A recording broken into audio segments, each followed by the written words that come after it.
Alright, so welcome to part 2 of this last Skyward Sword podcast. This time we'll be talking about the Elden Volcano. Daniel will take it away from here.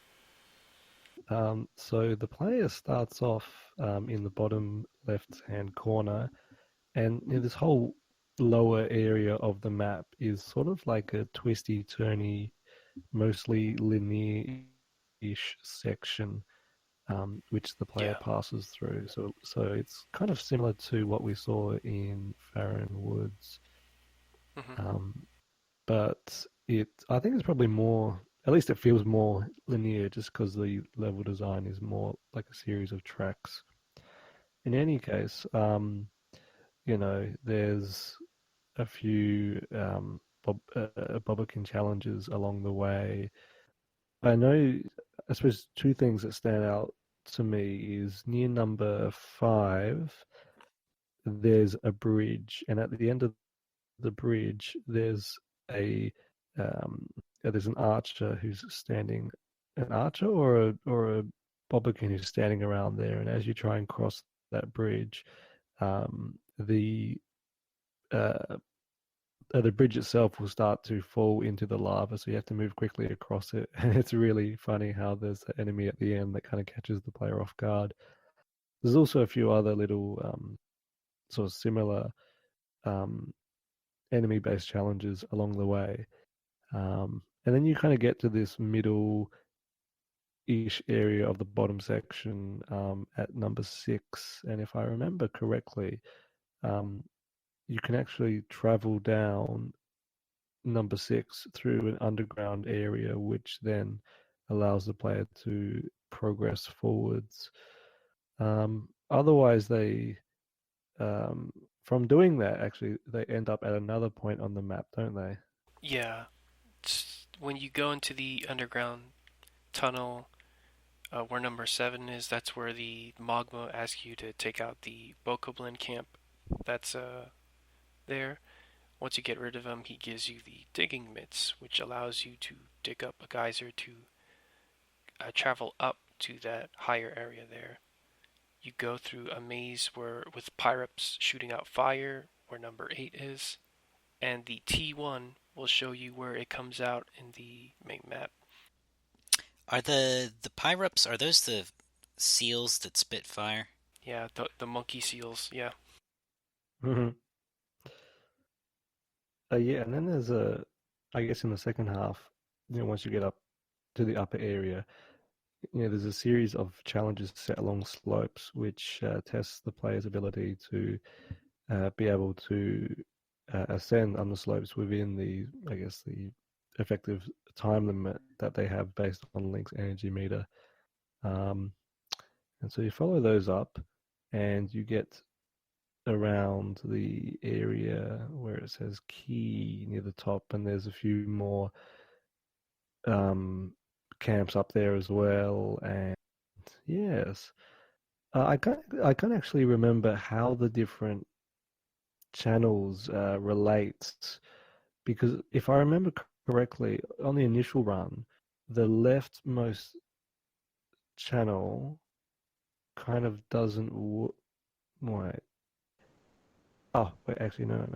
I think I've got it now. So they start in the bottom left and they follow the map around and they move from, let's say, I don't know how to describe this. And they basically get across that bridge to the area where it's a silent realm. They then Yeah. move up and left, and then they can then shortcut back around to the start. You hmm where it's a shortcut. If they then follow up on the smallest of the three slopes, which are color gray on the map, if they follow that up and they get to the first set of camps, and then there's the mini game there, as you said, and then you move on ahead, and then you go up on the main. Sorry, you move up the wider slope up into basically where the dungeon is. And then this whole area on the right, you don't approach until later on when you need to move down the mountain. hmm Yeah, Is that right? that's when you're in search of the keys. Yeah. Yep. And then there's like there's a bomb challenge on the left, before the dungeon, and yeah, so it's kind of um, it has a similar introduction to Farron Woods in that you have a linear section followed by an area that is a bit more open, but is still relatively linear. There's still some gating and some shortcuts along the way as well.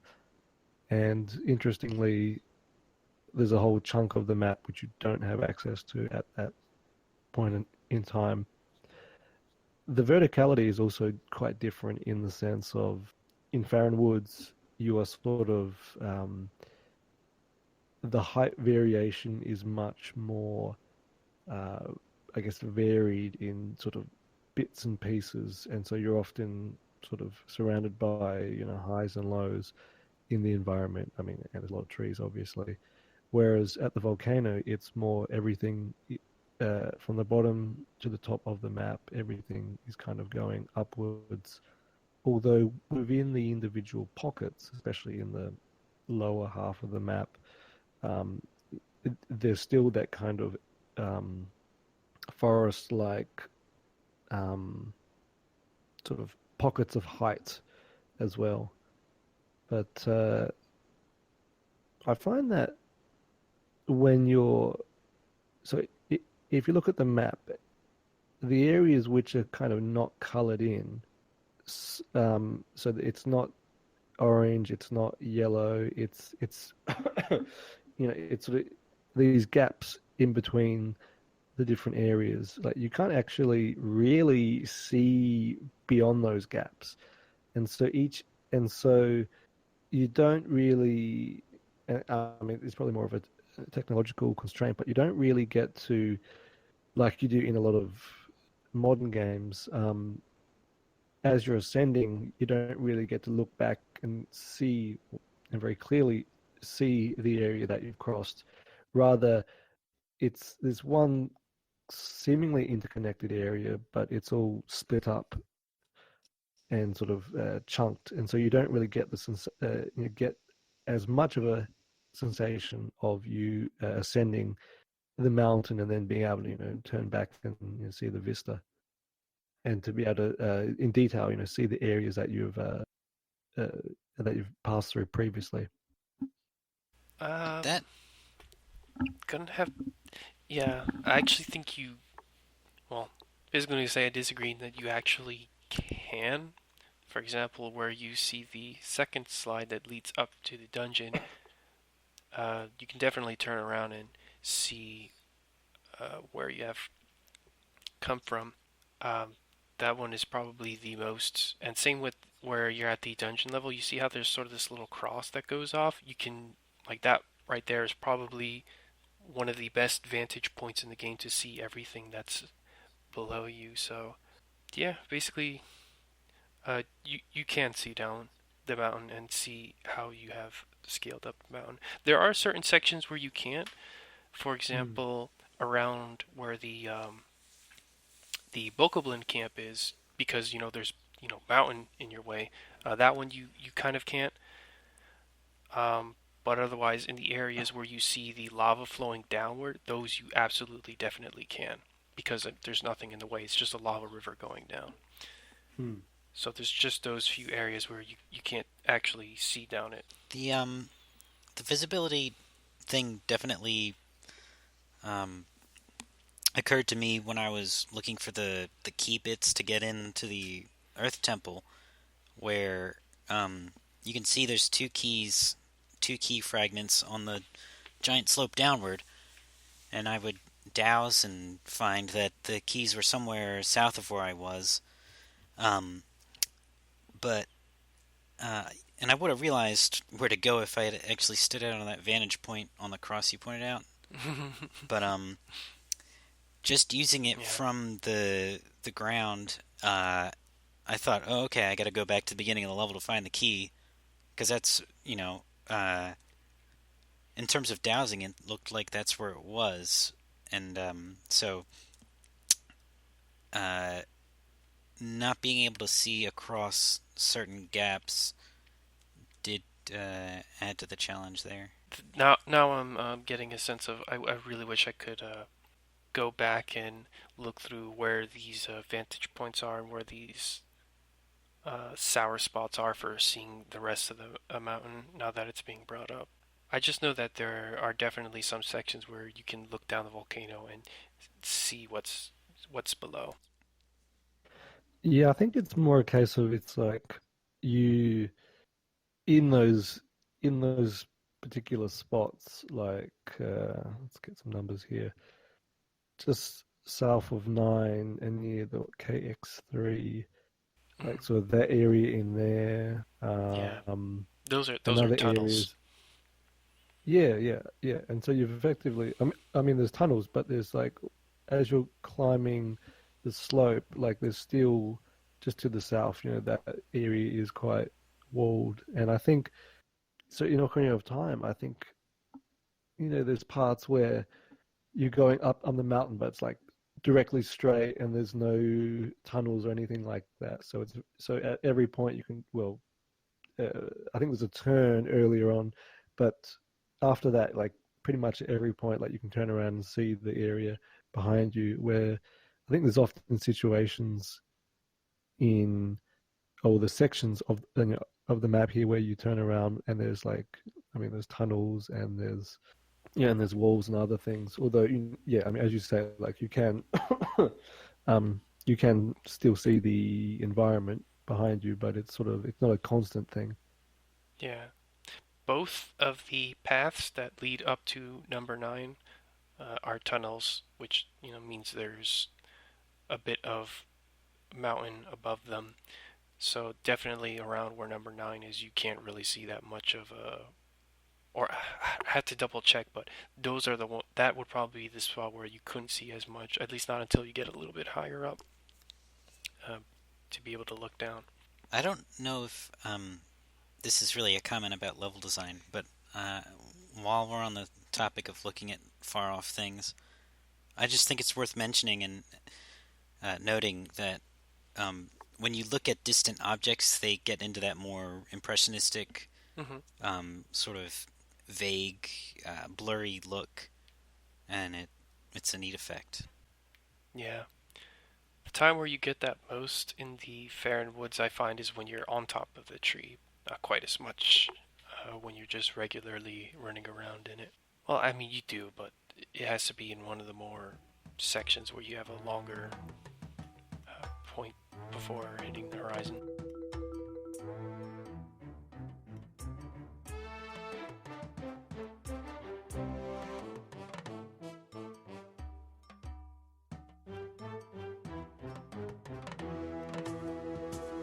So that was the.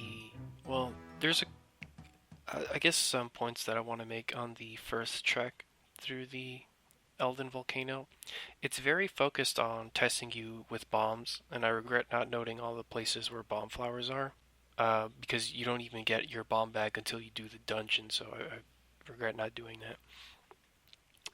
But for example, where you see the number two way on the bottom there, that's the first time you encounter bomb flowers, and you have to blow up the path in order to even continue going. There's a where the number three is, that's just showing you a crawl space that you can go into again with the crawl spaces. But yeah, they're hiding a treasure chest in there, where you see that little slit that goes southwest. Definitely a cool spot is where that snake bridge is, because what you do there.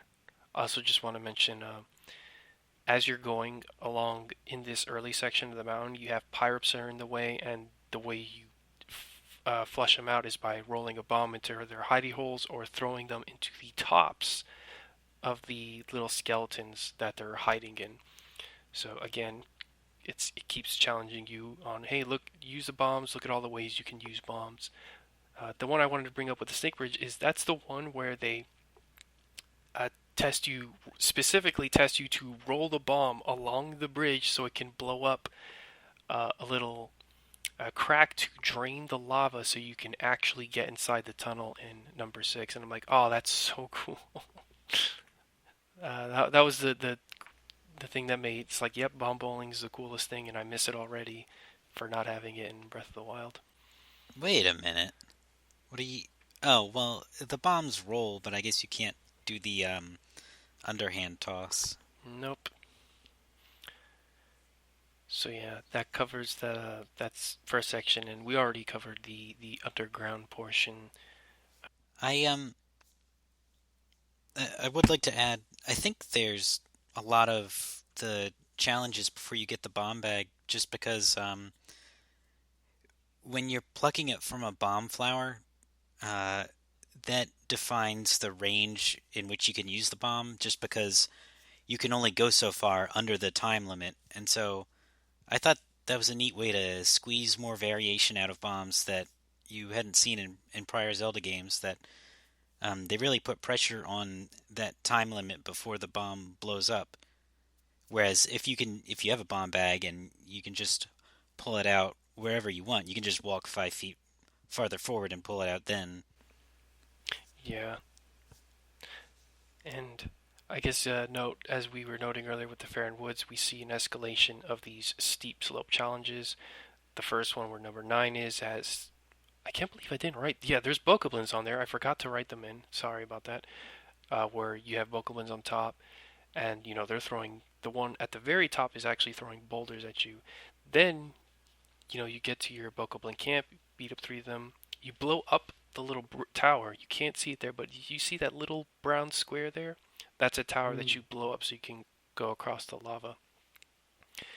And then escalate the steep slope challenge. So now there's more platforms, it's much longer, and there's 3 of them throwing boulders at you. And then, in I guess you can say subversion is now where you're running up the mountain. In order to find the keys, you got to go down the mountain. And then you get your sliding challenge, which was introduced earlier in the cave, in the tunnels you go down into earlier in the map that you see there, where you see the little 3 slides that you go in order to get treasure chests. It's optional, but it is an introduction nonetheless about players, sliding down things.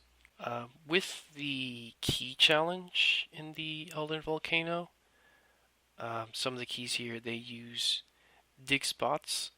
There's one where you have to throw a boulder and have the explosion as it's rolling down time to blow up the rock that's in the way, so you can actually get it. That's the one on the the one on the slope there.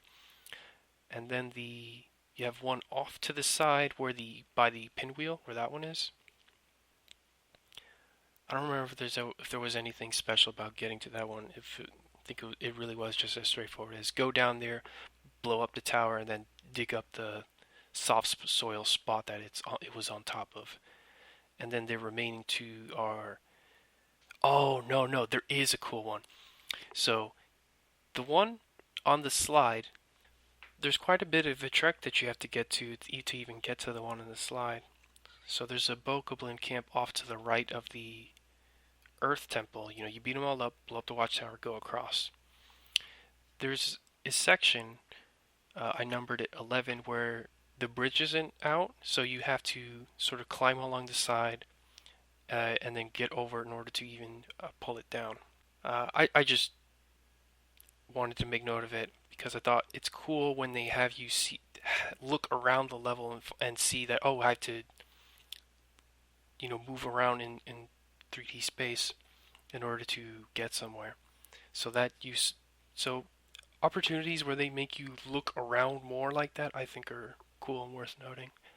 But anyways, after that, then we get to the slide. One thing to note about the slide that you can't actually see here is that the key is on the right, but you actually have to land on the one on the left, and then hop across and parachute off these geysers to then get to the one on the right. That's the thing that's not as evident even if you were dousing. That's a little frustrating where, like, if you find yourself at the bottom without the key, then you gotta walk all the way back up. Yeah. Well, there's actually a little geyser, and I guess I'll note this now. This is the one instance where Skyward Sword kind of cheats. Because as you see where I wrote the T2, it very clearly does not match up with the T2 on the top where the slope is, but it's like whatever. I'll give it to them just because it makes it the travel back up much faster. Going from there, so there's that key. The last key, and this is the this is the cool one because you learned about how there's these little plugs that are holding up the lava, and there's a key there. You want to blow it up, but the lava's in the way. How do you get it? You blow it up from the outside, then bomb bolt, do a sort of curve bomb bolt across the lava in order to blow up the boulder. That was definitely a highlight moment when going through this level. I'm trying to get that last key. Anyways, yeah, I think that covers going through the first time.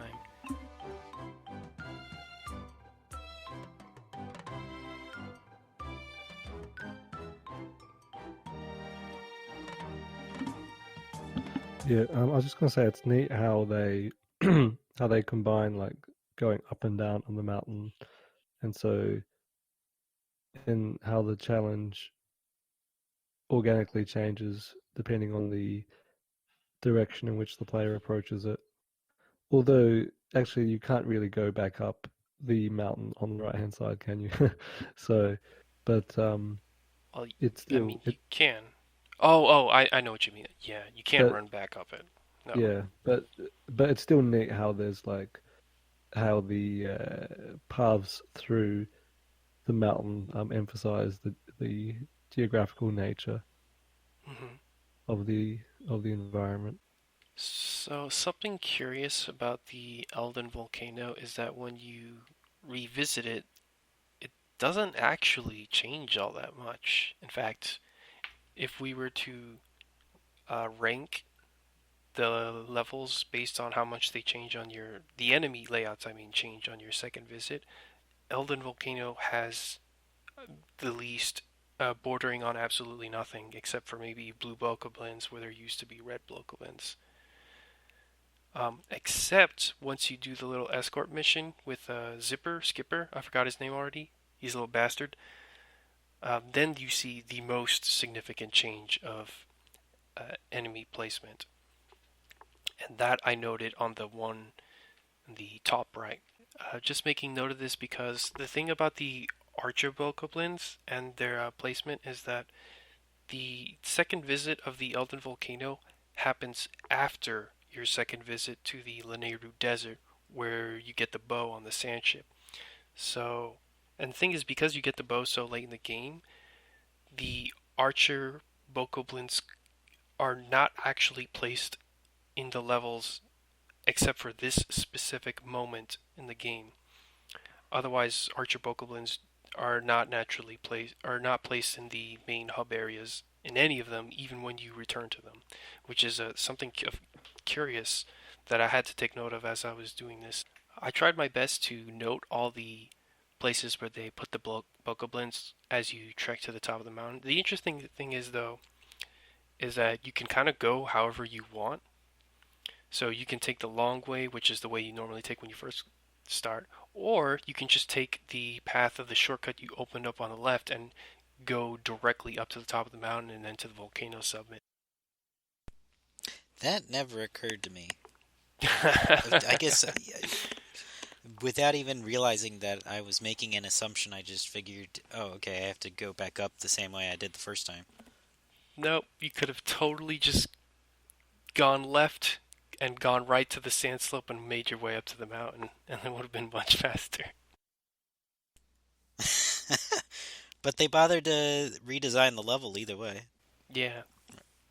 So to note uh, it was a bit harder to note if there was any. Actually, no, there is one. The way the Archer bokoblins are placed, because the level and the way the steep slopes are positioned, you can see the escalation there from there being fewer Archer bokoblins to there being more of them when you go on the second slope. Down to if you so happen to cross the bridges, if you went on the right path, you have a wooden shield moblin on the bridge where the one that Impa lets down, to a metal shield moblin where the Earth Temple is on the little watchtower that makes a bridge on the right there.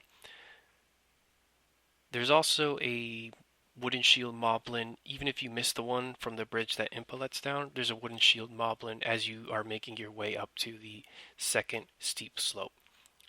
Hopefully you can see it there. I wrote it on it, but it might be a little hard to see. But yeah, you can see how the challenge escalates as you're going up the mountain for a second time for the escort part, where you see more archer bokoblins and you see a tougher variation of the moblins based on their shields. And then you get into the volcano summit, and then it caps off with you fighting two Lizalfos at once, in addition to your standard keys and lava choo-choos and spumes. Now to the Silent Realm.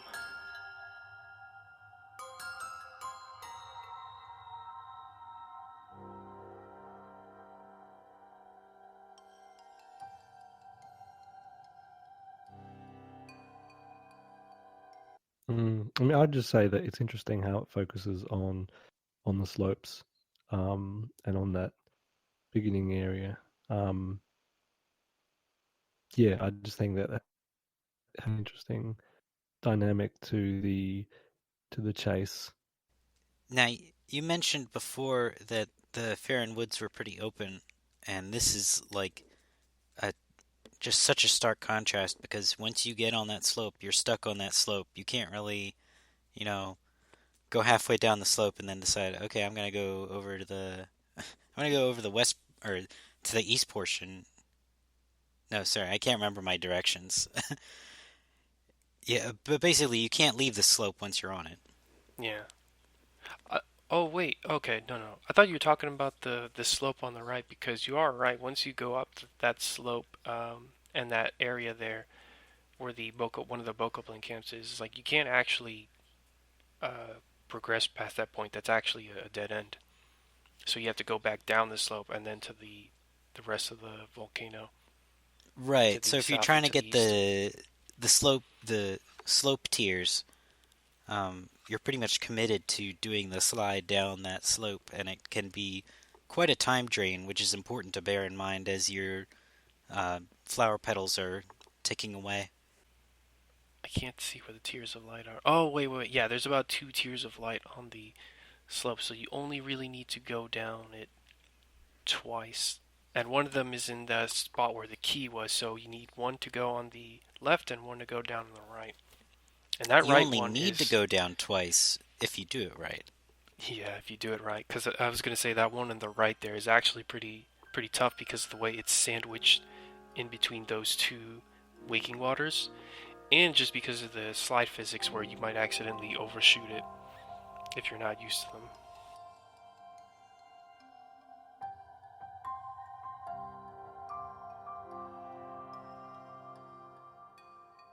The Elden Volcano is the only Silent Realm where there are new level elements that were not there the first time.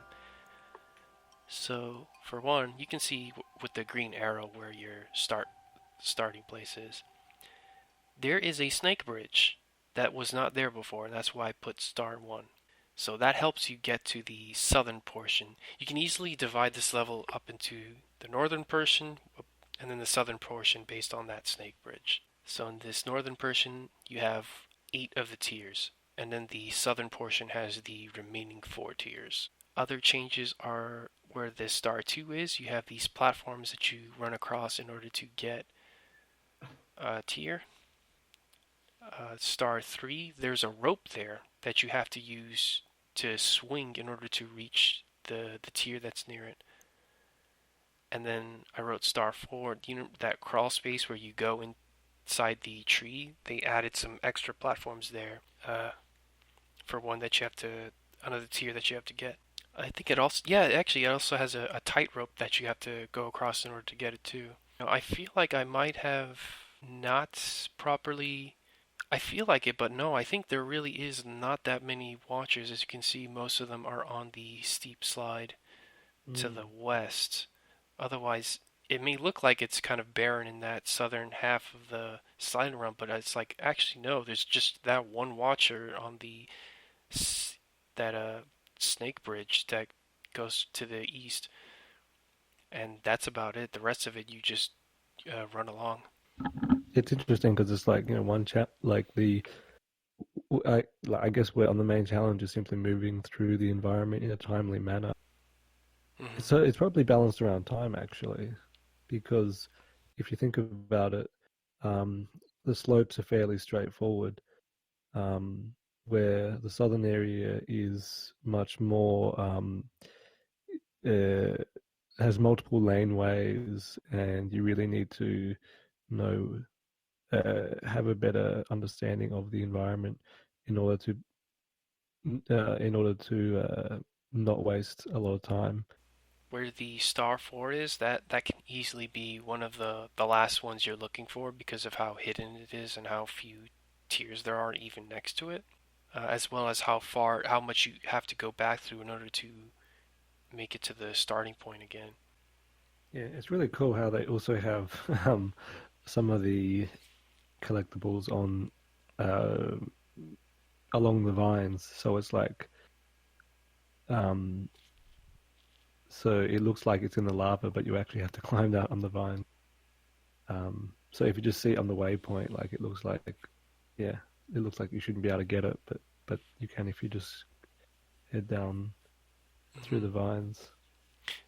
Yeah, they put them in a lot of cheeky places, but you can still see them. And there's also like with the pools of water as well. Um, I guess with the pools of water and also going back down on the mountain with with some of the light sources moving back and forth. Like there's the Silent Realm has a something of a sliding challenge as well, Yeah, in that when you go down, like you slide and then you got to like navigate more, which is a bit more strict. Well, on the eastern side, it's a bit more strict than what it is in the regular environment, just because you've got those puddles of water. So it's cool how they find new ways to use the space by adding additional elements which test your movement through the environment, not just your understanding of the environment. that snake bridge there, the new one they added really does make that difference. You can notice from the portions that they cut out, and this was also true of the Farron Woods. It's from some of the spaces in the level that are more linear, but also feature the fewest points of connection.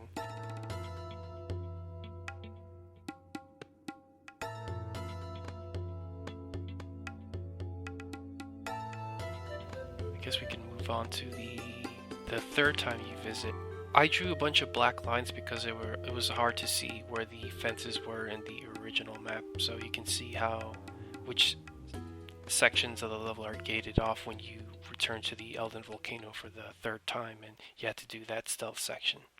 Now so this part is when the volcano erupts, and it's like surrounded by ash and everything.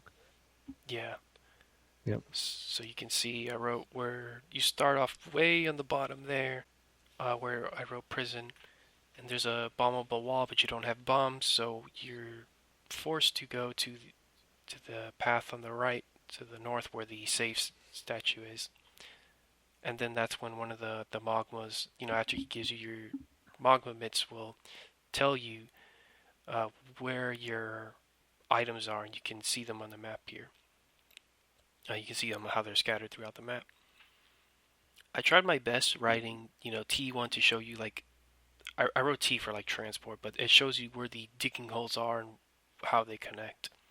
With with all the walls that they added on this iteration, Hmm. uh, it it was another instance where I really didn't feel like they were using the same level design at all. Mm-hmm. They definitely changed it up because it is indeed more linear this time around. That is, you are always going to acquire your items in pretty much the same order.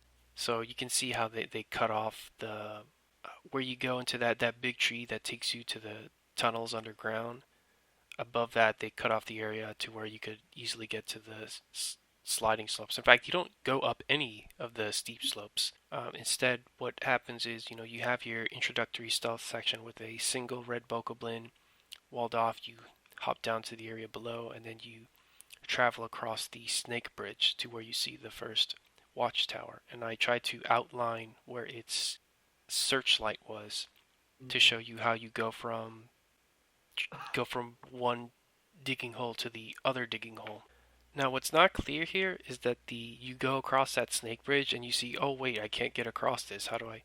Because I wrote HC to show that there's actually hot coals in the way. So what you're actually supposed to do is go where the T1 is, dig to the other side of that fence, then you make your way around this path and then go to the T2. From there, you can get the gust bellows. And I know there's some challenges underground, but it's mostly about just, hitting bombs to blow up rocks in the correct manner. And also taking out a Moldorm. Although I believe it's totally optional if you want to take them out or not. So the gust bellows is the first item you will reacquire, which, by the way, I'll bring up the gust bellows later, because after I've done all my note taking on this, I realized the use of the gust bellows is very limited. After you get your gust bellows, you then try to go south, and then you get your sort of second major stealth challenge where you have two bokoblins patrolling the area. But you also have these fences in the way from which it's much easier to go around them. From there, you see the tower again, but it's in the way from you for getting to the T3, and that's where you need to go in order to get your claw shots. So you go into the one before it, and this is a neat thing where they have you looking around for these digging spots, because the main thing with this is using the dig spots and also reusing your items that may not have seen as much use before in order to make your way through the mountain again. So you go into the T3 to get to the other side of T3, and then you get your claw shots. And I drew green circles to show you where the P hats are that you use to claw across. So you guys can see how the claw shots, and you use that to go to the other side to where the bottom of the slide slope is, right? Yeah. So from this section, you can see how I wrote bombable to show that you're blocked off. So the only way you can really go is where I wrote star 2, and that's supposed to represent one of the changes in the level. The star 1 is basically saying you can't get into those underground tunnels anymore, which means you can't get access to that vent. So that was deliberate to keep the level more constrained. With the star 2, there are platforms on this lava river. So if you look at the where the star 2 is, look at where the lower one is, that gives you an idea of where these platforms are going across. So this is another change to the level that kind of makes you look at it in a different way. So you take the platform down the river, and from there you have to do and this is a kind of cool one, because you see how the tower is literally on top of the chest, or not on top, but the light is on top of the chest where the whip is. So you have to go on the side, hook shot, and I drew the little green patch there, hook shot there, then climb up and grab a bonflower to blow up the tower, and then get your whip back. That was another cool moment. Again, using your observation to find new ways to travel across this 3D space when the path isn't as straightforward as you would have hoped it to be. Yeah, I just love how they've used sort of like what would normally be considered as negative space. So they've used this area which is normally considered as being hazardous or negative space, that's not really used, which is the lava, and they've turned it into this sort of, like, they've created a little pathway through the lava that also takes advantage of the different types of elevation in the environment. And as you said, you get to see this area from a different perspective, which is really clever. And I think it's probably just that small example is probably one of my more favorite changes that they made in going from the regular environments to these to the environmental upheaval that we see in these instances. Yeah. Continuing on, once you get the whip, you use it to do something I don't think you do at any other point in the game, and that's to whip out a pea hat so that you can hook shot over the gate from the bridge that Impa lets you across. Once you get into the other side, then you have access to a bomb flower, so you can blow up the things that were blocking you earlier, so you can make your way back up the mountain. Yeah, and you get to the camp at the top. Yeah, and with the camp at the top, from there you have to get the slingshot because the red bokoblin is standing in front of the only open space and never moves. So, and this is another neat thing with what you brought up earlier, where they use the lava rivers and have platforms going down them again. So when you see that, you can use that, travel down to this area that you actually cannot normally access and have not been able to access until this point. And I don't think you ever get to access it again afterwards because I don't remember if the lava rivers keep the platforms after you complete this and re-travel back to this area after you've beaten it the third time. But yeah, you travel down this middle lava river near the top of the mountain to where the slingshot is, and do a neat thing where you have to grab a... I did not note that I believe there's a bomb flower here. But yeah, you have to use a bomb flower to hop across onto it while it's moving and then throw it across in order to get the searchlight off of the chest where you get your slingshot. From there, you're able to go into the final stealth section where you use your slingshot to stun the bokoblins in the way. And the cool thing about this little middle section here, in front of the Earth Temple, is how there's regular enemies in combination with your sort of stealth watch guard enemies. So what can happen is that as you stun your enemy, you go through, a chew can come up and have you temporarily stalled out while the other one could potentially come for you. And I thought that was a really cool use of the choo-choo there. Once you get past the bokoblin there, this is when you get to your sort of final tower. And the funny thing with this is you see, oh wait, it's on top of the digging spot this time. How do I get around it? Because you see how the T4 goes from there to the other side of the fence where the bomb is. You just use your slingshot and shoot the bastard and the light goes away. Then you get into the hole and dig to the other side and then blow them up. So yeah, new cool ways of using your items and sort of turning on its head what you thought you were supposed to do. It's like, oh wait, I have this new item. I can do a new thing that I normally couldn't have done before. So I like how they do these repeat scenarios, but sort of subverting what you had to do before. And when they do so, they reuse the environment in unexpected ways. And I think the difference actually between the volcano and the forest and the environmental upheavals is that I feel like this one is much more tuned in the sense of they deliberately put these physical structures in place as opposed, whereas filling the environment with water is really, how do I say it? Like, well, it's not tuned. I mean, it's like the opposite of a tune. It's just like, here's all this water, and I kind of suspect that they didn't/couldn't tune the forest around the water so easily. Whereas, at least in this case, with the volcano, it's very evident the measures that were put in place to reconfigure the environment for a different set of challenges. Yeah.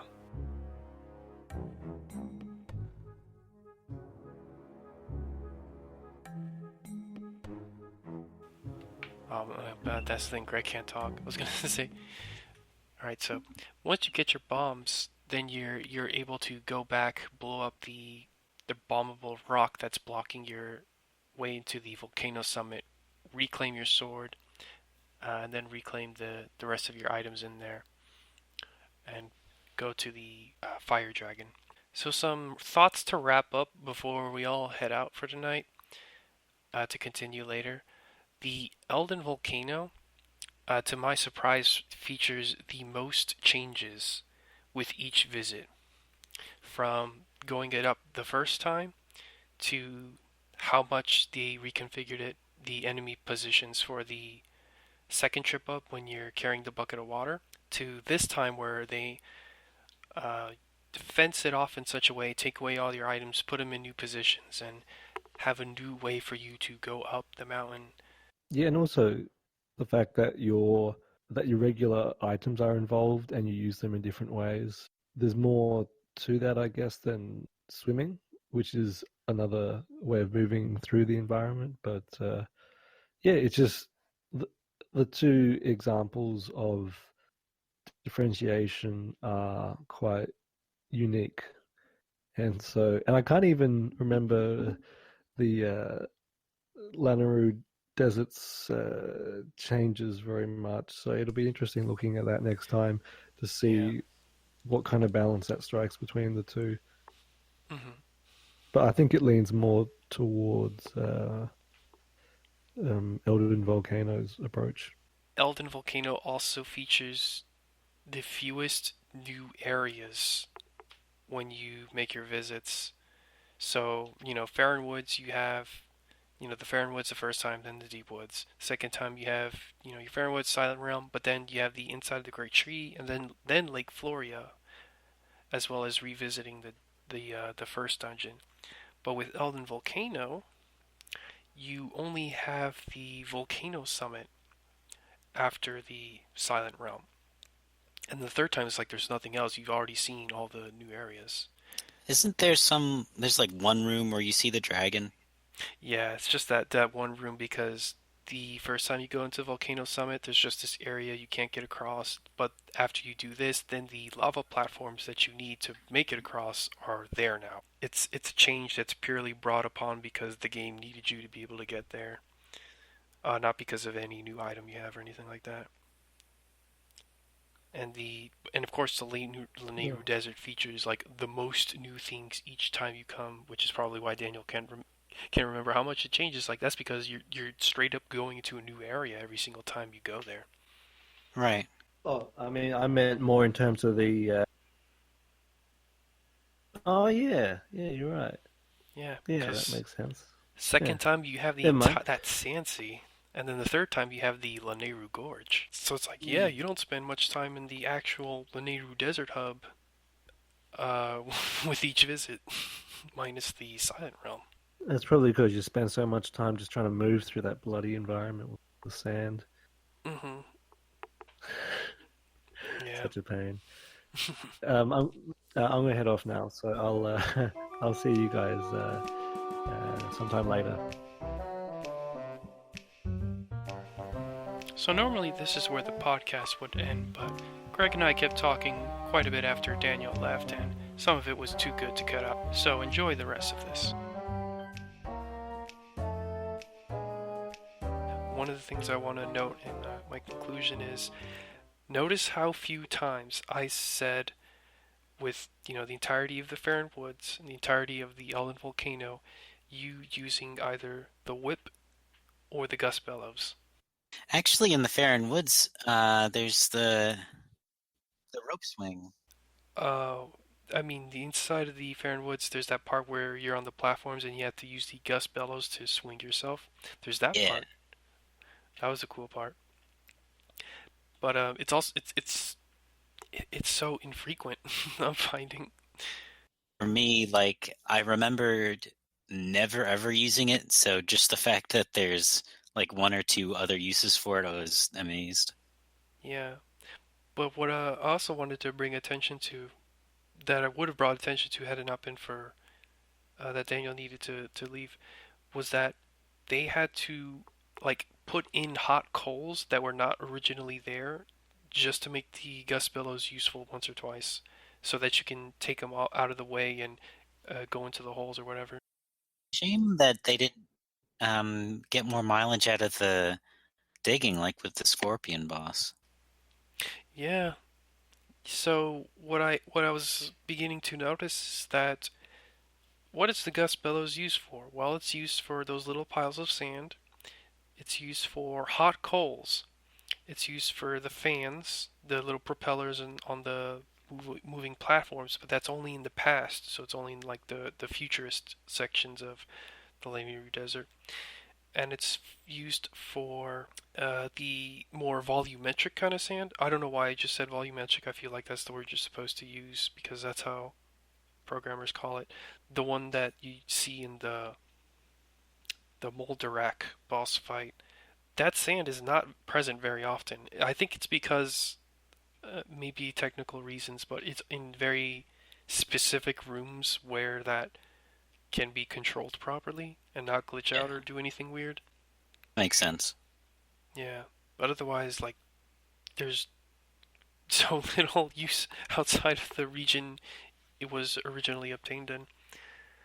Same with the whip, however, I think is actually even worse because there's one very crucial thing about the whip that I didn't get to bring up in the stealth section.